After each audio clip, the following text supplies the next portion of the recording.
My GF texted me, "I think maybe we should break up."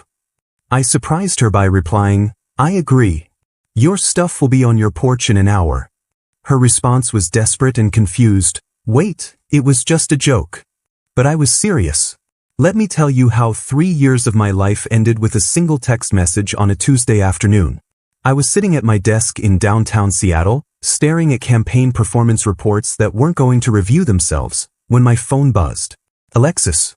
The message was short and to the point. "Ryan, I think we should break up. This isn't working anymore." Most guys would probably feel their stomach drop, maybe panic, start frantically calling or texting back. But here's the thing. I felt relief. Pure, clean relief washing over me like I just set down a weight I'd been carrying for months. See, this wasn't the first time Alexis had pulled this move. This was her specialty, her go-to-play when she didn't get her way, and I'd watched her perfect it over the past year. Last month it was because I couldn't take a random Wednesday off work to go to her friend Rachel's rooftop party. "You never prioritize us," she'd said, then hit me with the classic, "maybe we're not right for each other" line. Before that, it was because I suggested we split the cost of her birthday dinner instead of me covering the whole $300 tab at that overpriced steakhouse she'd been Instagram stalking. Each time, I'd done exactly what she expected, begged, explained, reassured her how much she meant to me, promised to do better. And each time, she'd graciously forgive me and take me back, like she was doing me some massive favor. The pattern was so predictable I could have set my watch by it. Something wouldn't go her way, she'd threaten the relationship, I'd scramble to fix it, and we'd be back to normal until the next test rolled around. But sitting there in my cubicle, looking at her message on my phone screen, something clicked. Maybe it was the way she'd phrased it this time, so casual and dismissive, like she was canceling a dinner reservation. Maybe it was because I'd had a good day at work and my head was clear. Or maybe I just finally hit my limit after 3 years of walking on eggshells. Instead of panicking, I typed back the most honest response I'd given her in months. "I agree. Your stuff will be on your porch in an hour."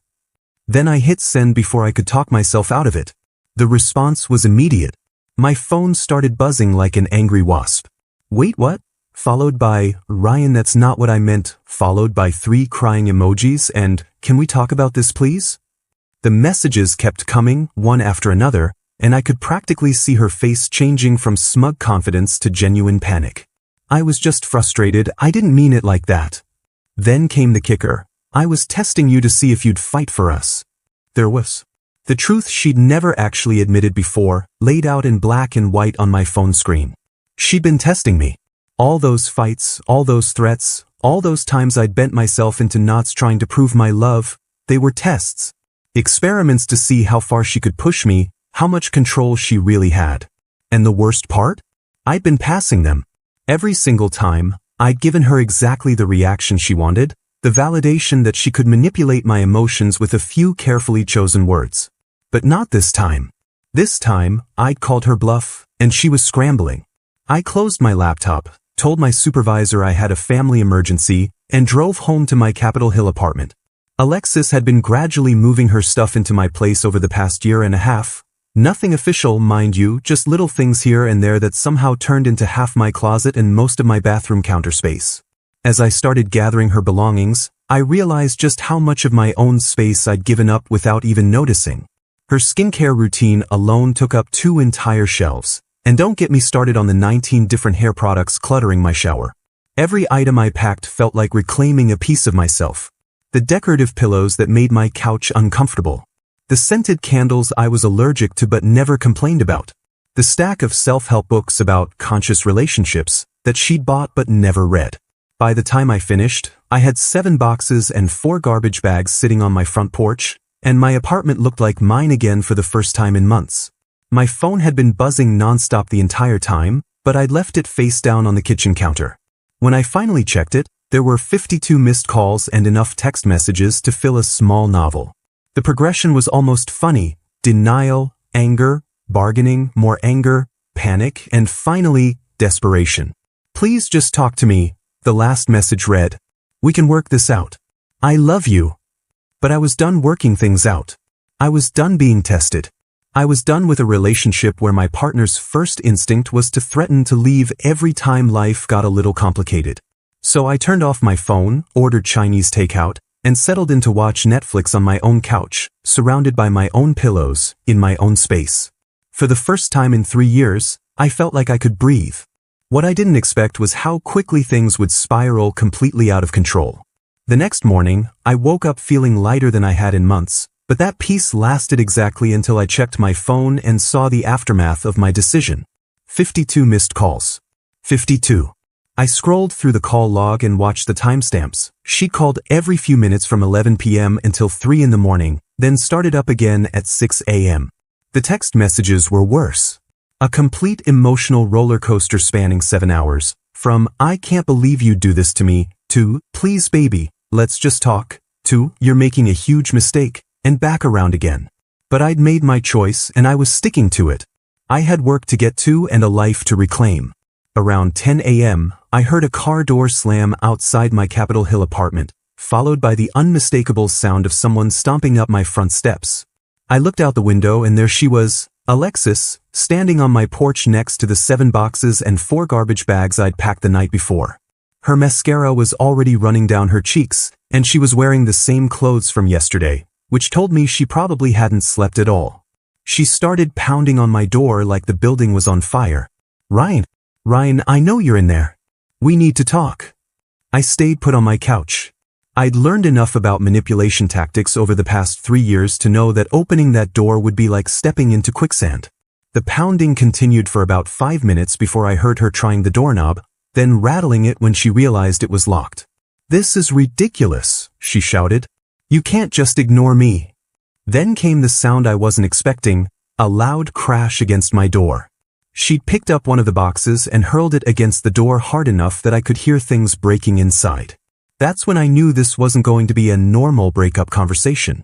Things got really interesting when she pulled out her phone and called her mother on speakerphone, right there on my porch.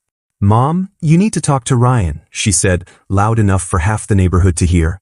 "He's being completely unreasonable. He won't even let me explain."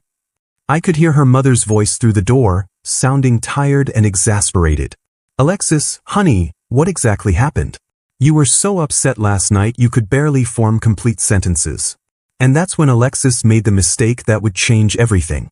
I told him we should break up because I was frustrated, and instead of fighting for our relationship, he just agreed. I was testing him. I wanted to see if he'd fight for us, and he just gave up. The silence that followed was deafening. Even through the door, I could feel the weight of that pause. When her mother finally spoke, her voice had completely changed. "You were testing him? Alexis, you told him you wanted to break up, and when he respected your decision, you're angry at him for that. It wasn't supposed to be real." Alexis protested. "It was supposed to make him realize how much he needs me." "Sweetie," her mother said, and I could hear the disappointment seeping through the phone. "That's not how healthy relationships work. If you wanted to talk about your problems, you should have talked about your problems. You don't threaten to leave someone as a test." There was more back and forth, but the damage was done. By the time Alexis hung up, her own mother had essentially taken my side, telling her to come home and think about what she'd done. That should have been the end of it, but Alexis wasn't ready to accept defeat. Over the next 4 days, she launched what I can only describe as a full-scale emotional warfare campaign. First came the fake pregnancy scare on Thursday morning. "I'm late," she texted. "We need to talk about this." The thing is, we hadn't been intimate in almost 4 weeks, something she'd been withholding as punishment for some imagined slight I couldn't even remember. When I pointed this out, she claimed birth control could fail retroactively or something equally ridiculous. That lasted exactly 1 day before she moved on to her next strategy. Friday brought the social media offensive. Suddenly, my Instagram and Facebook feeds were filled with crying selfies and vague posts about giving someone 3 years of your life only to have them throw it away over a misunderstanding. She posted pictures of us together with captions like, "I guess love really isn't enough sometimes," and "When someone shows you who they really are, believe them." The comments from her friends were predictably supportive, lots of "you deserve better, girl," and his loss reactions. But here's what really got me. She was actually trying to rewrite history in real time. According to her posts, I was the one who had ended things over some minor disagreement. There was no mention of her breakup text, no acknowledgement that she'd admitted to testing me, No context about the months of manipulation that led to this moment. She was painting herself as the victim of a heartless boyfriend who dumped her out of nowhere, and her audience was eating it up. Saturday, she escalated to showing up at my gym near Green Lake at 6 in the morning, telling the front desk staff that she was my girlfriend and had lost her access card.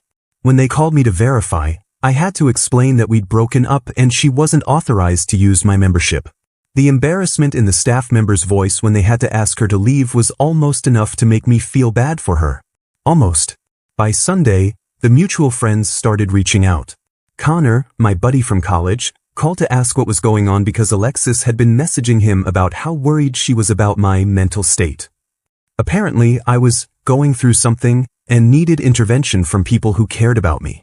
It was masterful, really, positioning herself as the concerned ex who just wanted to help, while making me look like I was having some kind of breakdown. The worst part was watching people I'd known for years suddenly questioning my judgment based on her carefully crafted narrative. But I held my ground and slowly, the truth started to come out. I thought the social media campaign was rock bottom, but I was wrong. Alexis was just getting warmed up. The harassment started escalating in ways I never could have predicted. Monday morning, I got a call at my marketing firm downtown from someone claiming to be a nurse at Swedish Medical Center, saying I'd missed an important appointment and needed to call back immediately. When I explained I hadn't scheduled any appointments, the voice on the other end suddenly became very familiar. "Ryan, please, just give me 5 minutes to explain." It was Alexis, doing a terrible impression of medical personnel. She'd somehow found the main number for my company and convinced the receptionist to transfer her through by claiming it was a medical emergency. I hung up immediately and had to explain to my confused coworkers why a fake nurse was calling me at work. That same week, she started showing up everywhere. And I mean everywhere. Seattle's not that big of a city, but it's big enough that running into your ex at 3 different places in one day should be statistically impossible unless someone's planning it. She'd appear at the coffee shop near my office during my lunch break, lurking at a corner table with her laptop open, pretending to work. She'd be at the grocery store I always went to on Thursday nights, conveniently shopping for cereal in the same aisle I needed. When Connor and I went to our usual trivia night at a bar in Fremont, there she was with Rachel and 2 other friends, sitting at a table with a perfect view of our booth. Each time, she'd make a point of looking heartbroken and tragic, like she was bravely carrying on despite her devastating loss. But the worst part was how she'd corner our mutual friends during these chance encounters. I watched her perfect her victim story over the course of several weeks, each retelling more dramatic than the last. According to Alexis version 2.0, I'd broken up with her via text message out of the blue. Version 3.0 had me screaming at her and throwing her belongings into the street. By version 4.0, I was apparently emotionally abusive and she was lucky to have escaped. She was rewriting our entire 3-year relationship in real time, and because she got to these people first, some of them actually believed her. The breaking point came when she recruited professional help. I got a LinkedIn message from someone named Harmony who claimed to be a certified life coach and energy healer, wanting to discuss spiritual closure and karmic healing related to my recent relationship transition. The message was filled with buzzwords about conscious uncoupling and releasing toxic patterns. But the basic gist was that Alexis had hired her friend to contact me about getting back together using New Age terminology. I looked up Harmony's profile. She'd gotten her life coaching certification from some online course that took 6 weeks to complete. This woman had known Alexis for maybe 2 years, but she was reaching out to a complete stranger on LinkedIn to mediate a breakup. That's when I realized Alexis wasn't just desperate, she was completely detached from reality. But even that wasn't her final move. About a month after our breakup, I was coming home to my apartment in Belltown when I found a guy I'd never seen before standing outside my building. He was tall, probably early 30s, and looked like he was waiting for someone. "Are you Ryan?" he asked as I approached the entrance. When I confirmed, his whole demeanor changed. "I'm Kyle," he said, stepping closer in what was clearly meant to be an intimidating way. "Alexis told me what you did to her. How you messed with her head and made her think she was crazy." I stared at him, trying to process what was happening. "I'm sorry, who are you exactly?" "I'm her boyfriend," he said, puffing out his chest a little. "And she told me how you emotionally abused her, how you manipulated her into thinking the breakup was her fault." She's been crying every night for weeks because of what you did to her." The irony was so thick I almost laughed. Here was this guy, confronting me on behalf of a woman who had literally admitted to testing me, based on a story she'd completely fabricated. But instead of getting angry, I did something that surprised both of us. I invited him upstairs. "Look, Kyle," I said, "if you're dating Alexis, you deserve to know what you're getting into. Give me 10 minutes, and I'll show you exactly what happened." In my apartment, I pulled out my phone and showed him the screenshots I'd saved of our text conversation, including her admission that she was testing me. I showed him the doorbell camera footage of her throwing the box at my door and calling her mother on speakerphone. I even had the police report I'd filed after she impersonated medical personnel to call my workplace. Kyle's face changed as he looked through everything. The aggressive posture melted away, replaced by something that looked like recognition and dread. "She told me you broke up with her out of nowhere," he said quietly. "She said you were controlling and made her feel like she was walking on eggshells." "Kyle," I said, "run as fast as you can." He left without another word, and I never saw him again. But Alexis's final desperate act was still coming. The next week, I walked out of my office building near Pike Place Market to find her sitting on the sidewalk across the street with two handmade signs. One read, "Let's talk," in big block letters. The other said, "You can't ignore love." She'd been there for who knows how long, just sitting cross-legged on the concrete like some kind of heartbroken protest. Building security called the police, HR got involved, and I had to explain to my boss why my ex-girlfriend was staging a sit-in outside our office. That's when I realized this wasn't going to stop on its own. Alexis had crossed the line from desperate into stalking, and I needed to do something about it before it got even worse. The restraining order hearing was the reality check Alexis desperately needed but absolutely didn't want. I'd spent 2 weeks documenting everything: screenshots, police reports, doorbell camera footage, witness statements from my coworkers who'd fielded her fake medical calls. Walking into that King County courthouse, I felt like I was carrying a briefcase full of evidence for a criminal trial. Alexis showed up with her mother and what looked like a folder of printed text messages, probably planning to paint me as the real problem. The judge was a no-nonsense woman in her 50s who'd clearly seen this type of case before. She listened to my presentation with the kind of focused attention that made me feel like every detail mattered. When I showed her the text where Alexis admitted to testing me, the judge's eyebrows went up. When I played the doorbell audio of Alexis calling her mother on speakerphone and admitting the whole thing was a manipulation, the judge actually leaned forward. But when I described finding her camped outside my office with homemade signs, the judge had heard enough. She turned to Alexis and said, "Ma'am, let me make sure I understand this correctly. You sent him a breakup text, he agreed to break up, and everything that's happened since then has been you trying to force him to take you back." Alexis tried to explain that it was more complicated than that there were feelings involved in 3 years of history, but the judge cut her off. "Ma'am, you broke up with him. He accepted. Everything else is harassment." The 200-yard restraining order was granted immediately, but I should have known it wouldn't actually stop her. Legal documents are just paper to someone who's already shown they don't respect boundaries. Within a week, she was testing the limits in creative ways. She couldn't contact me directly, but she could have Rachel send me letters on her behalf. She couldn't call my phone, but her mother could call from blocked numbers and hang up when I answered. The most audacious move came 3 weeks later when I got a call from HR telling me they'd received a job application from someone named Alexis for an open position in our digital marketing department.